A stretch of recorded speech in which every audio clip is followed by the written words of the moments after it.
In this video, I would like to talk about the former Chief Justice of India, Ranjan Gogoi sexual harassment case, or the controversy related to that case. Very, funny case, I will say, and the way the whole case was dealt, it is a shock to all of us, because every norm was violated in this case. So, the heading is former Chief Justice of India, Ranjan Gogoi,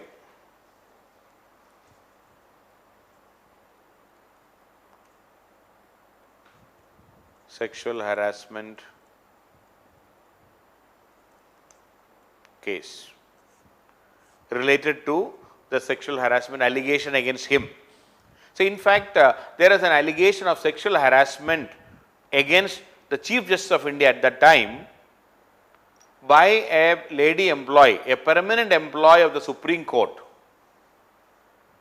She alleged that the Chief Justice of India has conducted, or rather has harassed her.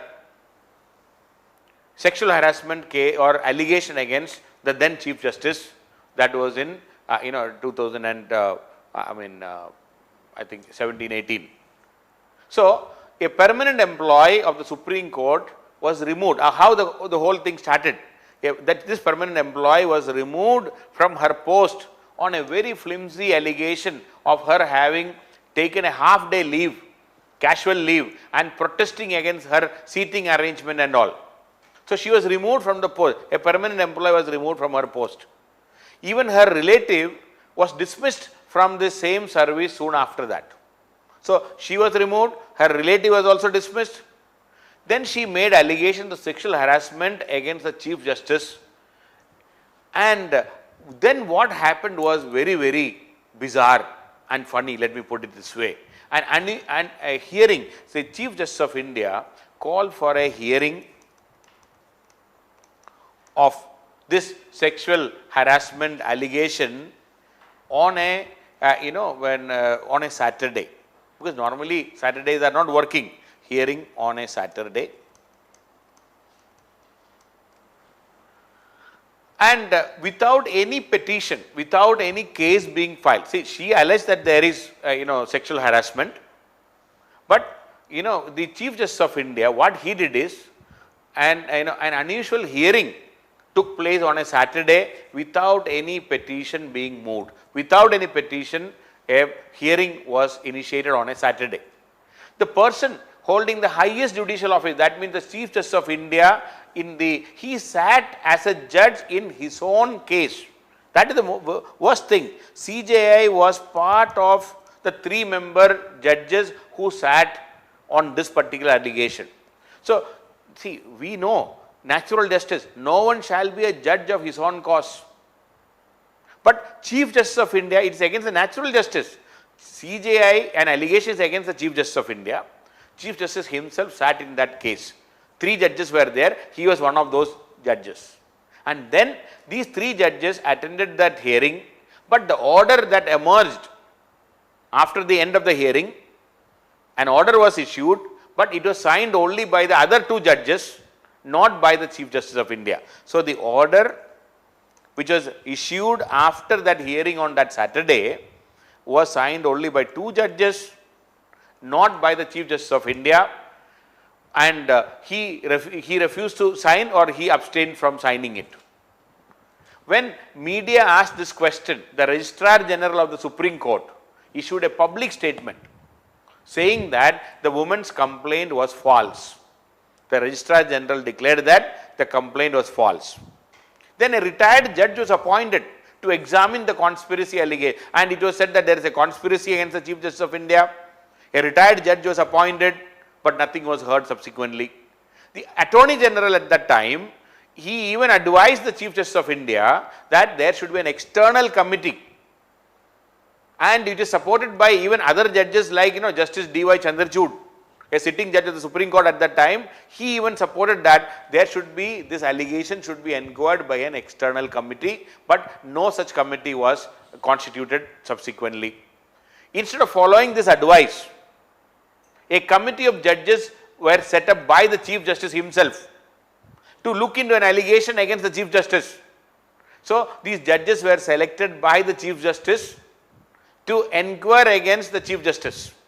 See the funny thing. So, a committee of judges were set up by the Chief Justice to inquire against the Chief Justice. But the complainant, this lady, was not allowed to be presented even by a lawyer or an ex-friend. So, this lady was not allowed to be represented by a lawyer or anything in front of that committee of the judges. And also, the allegation of victimization, see, she was removed from her post. She is a victim of sexual harassment. This allegation of victimization was not even considered by the 3-member committee, and it was not even referred to the committee. The in-house process was not explained. What was the process, how this 3-member committee was appointed? It was not told to the complainant. The lady is the complainant and the Chief Justice is the accused. So, the in-house process was not explained to the complainant despite her specific request. She requested, what is the in-house process, how is it going to happen? She requested to get an information about that. It was not given to her. A copy of her own evidence was not even given to her. She requested, what is the process, please tell me, please give me an idea about what is going on. That is refused. So, finally, when all these things happened, she withdrew her case. Just imagine, when she realized that she is not going to get any justice, she withdrew. And an order was eventually passed by the committee.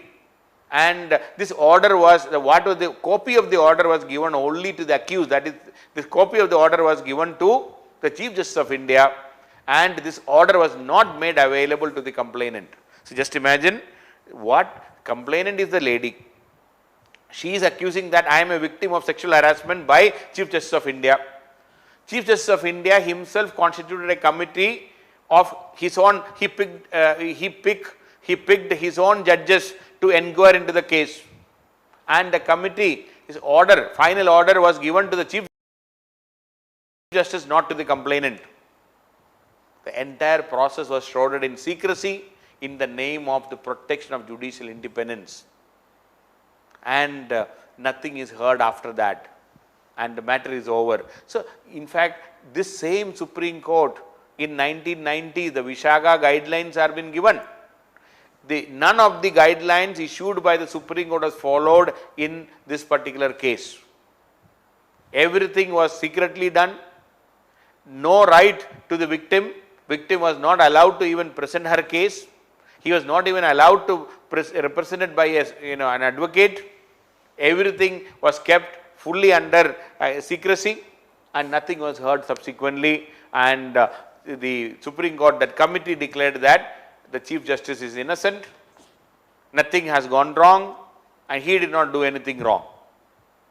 That was the case of the alleged sexual harassment by Chief Justice by a permanent employee of the Supreme Court.